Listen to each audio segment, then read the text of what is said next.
So it's a beautiful November day, November morning. Got the day off today and we're going to the DMV in order to get my license transferred because I've been carrying this Virginia license for about 2 years now because I've been in Dallas for almost 2 years. I found out that in order to buy firearms, because I've been looking for a smaller gun to attach to my hip, my current Glock 17 is very big. So it just rides right next to my crotch and my crotch needs space. So I was looking for a smaller gun. The FFL dealer that I'm looking at, which FFL stands for, I think, Federal Firearms Licensor. Basically, when you buy a gun, they can't just ship it right to your doorstep. They have to ship it to kind of like an arms dealer that has the license to check you out, to verify that you're actually not insane before they hand you the gun. That's an extra cost. It's like, it depends on whoever the dealer is, but it can go between the ranges of $25 to I think $55 in Dallas. So there's an FFL dealer right next door to me and I don't have a car and he's most convenient. So I found out that for him, he needs to see a Texas license. So my Virginia license is not very helpful here. So that's what we're doing. We're going to the DMV and I'm gonna take you on a journey.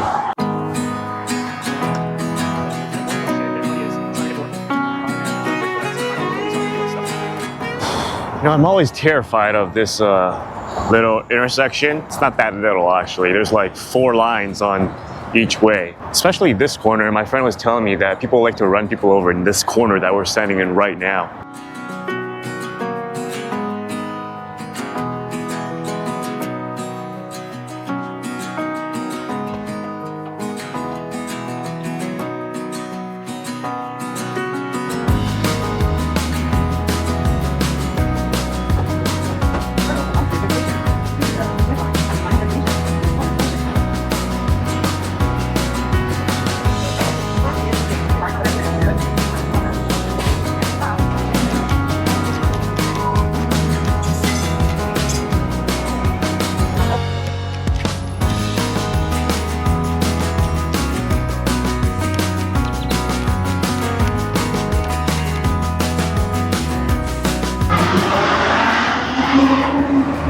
Dang, that woman's wild.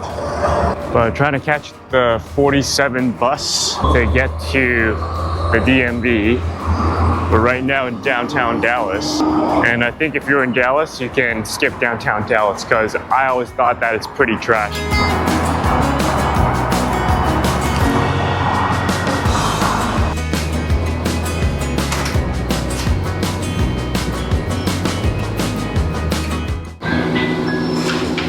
Thank you.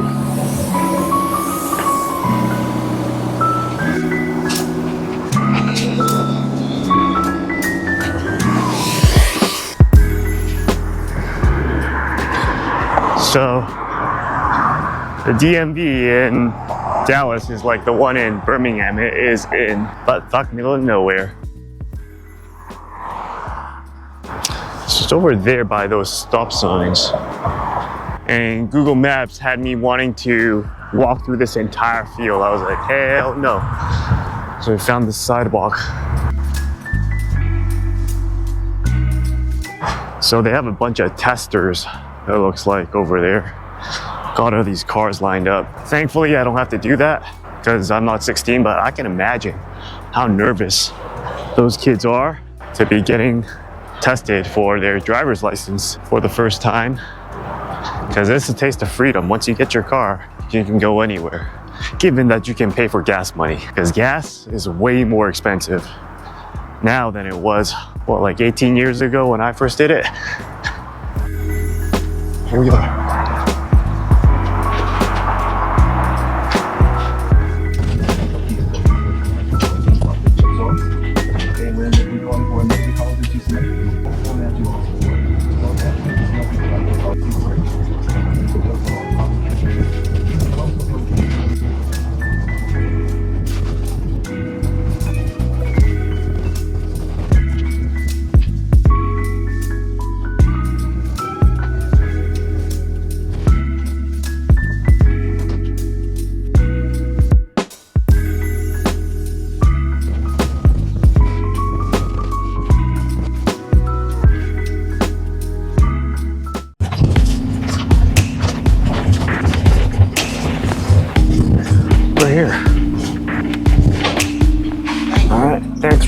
Donna. You have a good weekend.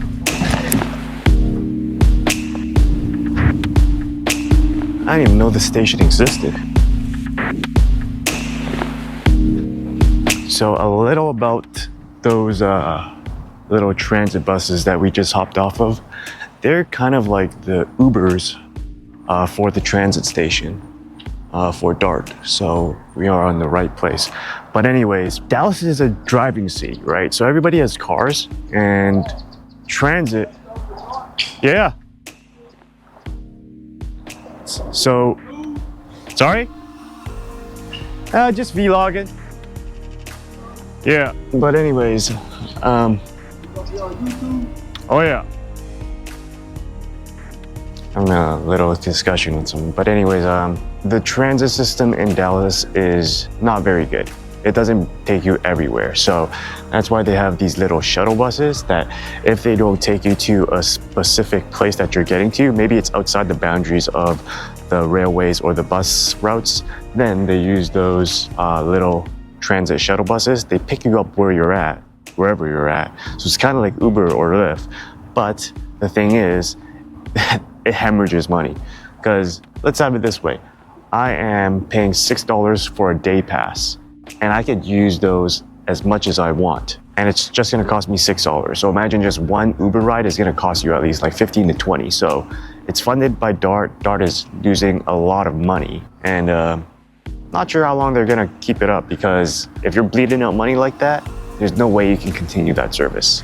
So that dude was asking me questions about whether my GoPro that I'm filming with right now is expensive, and I'm like, no, it's not expensive, because can't give people ideas how much money your cameras and stuff are worth. I just said it's not that much. You just get a camera on Craigslist for cheap. But anyways, that's just one of the things about the South that I haven't gotten used to yet, is that people do come out to you and talk to you out of the blue, where I'm from Vancouver. People don't do that. It's still something that I'm trying hard to get used to. Maybe I should do it. Maybe I should go walk up to someone and talk to them out of the blue, but that is a tough wall to climb because I'm inherently an introvert. I like to stay home. I'm a homebody. So whenever someone comes up to me, I'm like, dude, what do you want from me? I don't have any money on me right now. Because usually when someone comes up to you in the north, in Vancouver, it's usually they're begging for some change or something. But here, sometimes people just like to get up in your business. I don't know why that is.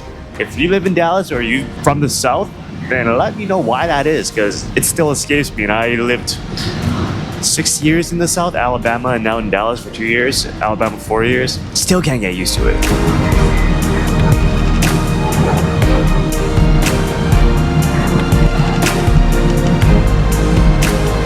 So we're at VA Medical Station. I think that stands for veterans.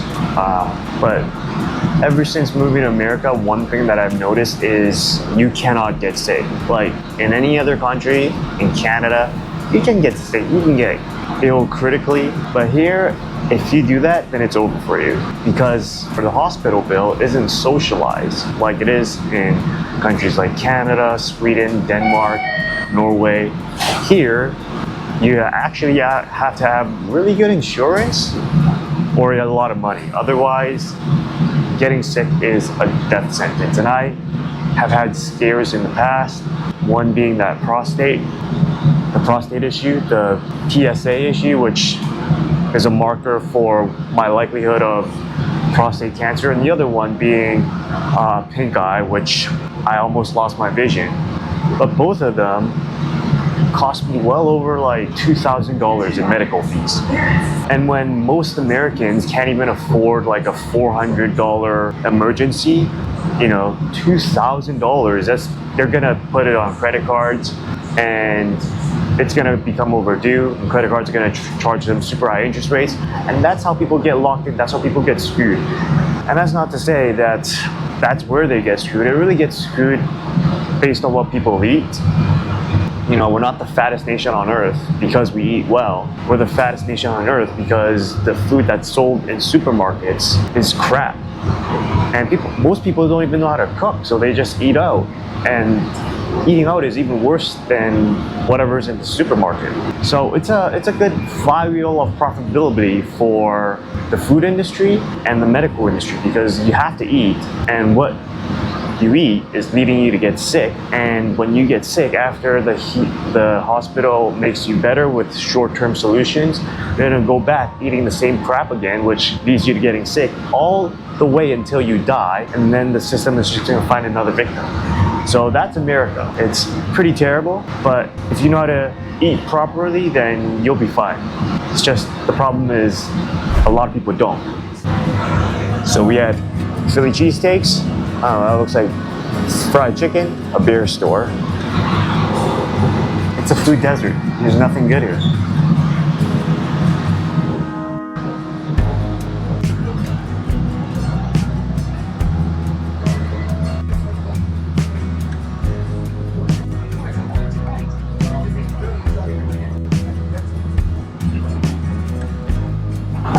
So I got my papers, my temporary license, so I can drive even though I don't have a car.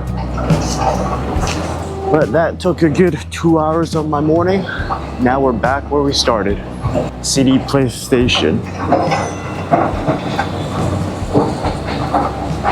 One thing that I've been thinking of is, you know, a place is going down when their stations look pretty trashy. I think they're trying to renovate it, as you can see, with all these boarded up entrances. I don't even know what you call it, but I'm not sure how much you can renovate this place because it's really limited space, you know.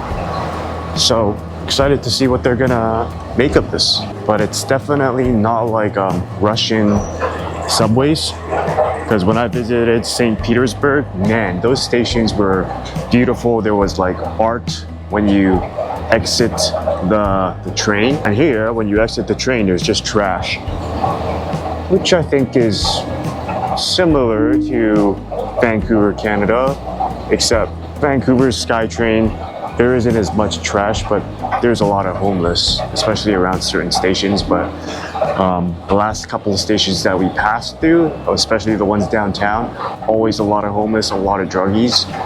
And I think there's a big story behind that. So we're back where we started at that intersection over there that we crossed, that people try to kill you over there. But back to the story about the druggies. So I was reading a book called The Opium Wars by something history, and it just went through the history of China and how much they lost due to opium, because opium is a drug that was being sold from Britain over to China. And Britain early on found out that, you know, opium is highly addictive, and their own citizens got addicted to it. So they put laws to make it illegal. But they also found that there was a lot of products that were being exported from China, like tea and silk, and all of that were demanded by the British. But there wasn't a lot of things that China wanted from Britain. So they found out that there was actually a deficit, a trade deficit, kind of like what US and China has now, because China is the manufacturer of the world, right? They found out that Britain was losing too much gold and silver to China. So they found out that opium was the one thing that was heavily demanded by China. So they exported opium, they exported drugs. And you think the Sinaloa cartel, the cartels, Mexican cartels, are bad with drugs? I mean, these are government actors being cartels, trying to get another nation's citizens addicted. So that produced a lot of druggies. And China, the emperor, the Qing emperor, actually clamped down and made drugs illegal. That didn't work out so far because they were cutting off a lot of revenue from the British, and they didn't like that. So fast forward, what happened was that they started 2 wars, and ultimately Britain got what they wanted. The British Empire got what they wanted. They were able to sell opium illegally to the Chinese, and because the Chinese lost the war, they had to pay reparations to the British. So that is the start of what they call the 100 years humiliation for the Chinese, because they lost 2 wars and their own citizens got addicted to drugs. And that's exactly what is happening, I think, right now to the Western nations and China. Because you know what they say, or what Trump is saying, that China is the producer of fentanyl, and that is getting a lot of Americans addicted. That is getting, I think, a lot of British and a lot of French addicted as well. Not too sure about that. France, Germany, Canada, the UK, America, we're all going downhill right now. There's a lot of drug addicts. We're all in trade deficits. The only way that we're able to pay for anything is to print money, which causes inflation, and that hurts every single citizen that's part of the country, right? So that's the play right now. China is slowly getting its revenge with the same playbook that the West used on them in the 1860s, because the end of the Opium War, where they signed the treaty so that China would legalize opium and pay reparations for the two wars, was in October 1860. So it's interesting how this is all happening. Actually, a couple blocks that way, a couple months ago, a guy working at a motel, an Indian guy, was beheaded by another illegal, I think. Literally, dude that was a customer of the motel, I think they got into some kind of altercation, and the guy ran after him with a machete, killed him, and then beheaded him and threw his head in the trash can or something. So if you're wondering why I'm looking to get another gun that is a lighter carry, it's because of that. Things are heating up, I think, in every society. I don't know where you live, but if you don't think things are heating up in your society or in your country, let me know which country you live in, because I'll keep that on my tabs so that if shit really does hit the fan here, which I think it's about to, then I know that there are some places that I could move to. But so far, I think America is still the best place as compared to like UK. UK sounds crazy right now. I mean, like people getting arrested for tweets, that's nuts. That's what I've been hearing. No freedom of speech, but you know, freedom of speech is one of the First Amendment here. So that's good. But aside from that, I think that if you're not thinking about your personal safety, personal protection, and if you are not carrying, then that's something to think about, especially if you're in America or anywhere else. But I think America is the only place that allows you to legally carry firearms for personal protection.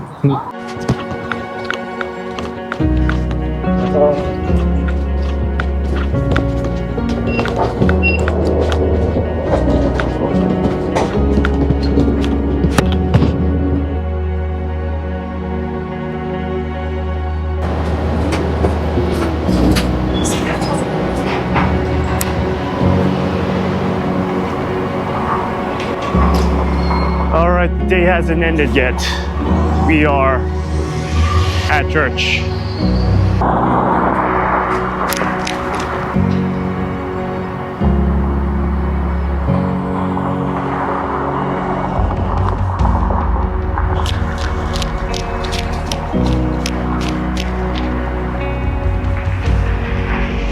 The reason we're here is because the church that I go to, Shoreline City, is having Orchid, which is a ladies' conference, and they asked me to serve on cameras. And you know what they say, if you ask, then you shall receive.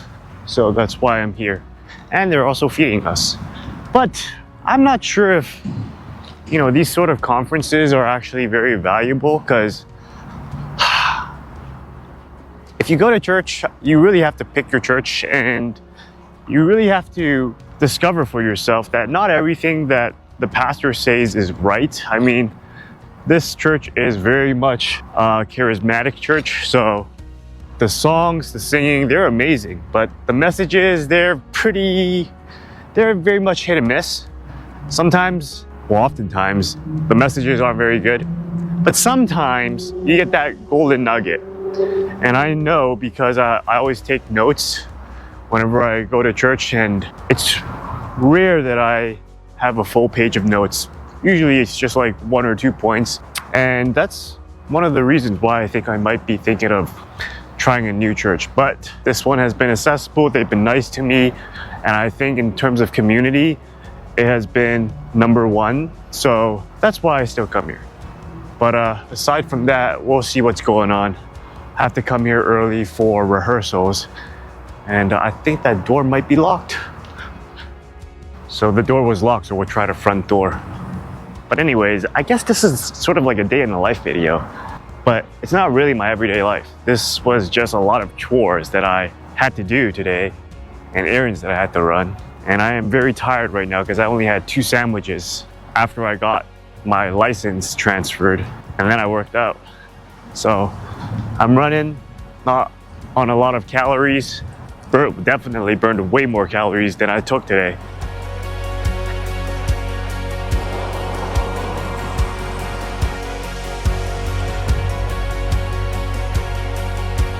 While we're on the topic, just want to say that I think a lot of free events like these, ladies' conference at the church, I like to call it a lot of spiritual masturbation, because I'm betting a lot of this is going to be about dating, relationships, marriage, which are all very important. And the pastors do have a track record of that. I think they've been married for 25 to 30 years or something like that. But it's also very influenced by where we are in society. I can't place my finger on it, but I feel like there's a tinge of woke in it, but not over the board that you're gonna be like, that's it. Because if you're in Dallas and you go to Upper Room, for example, you see a lot of colorful flags being waved around. I wouldn't say that it's completely woke, but it feels pretty woke.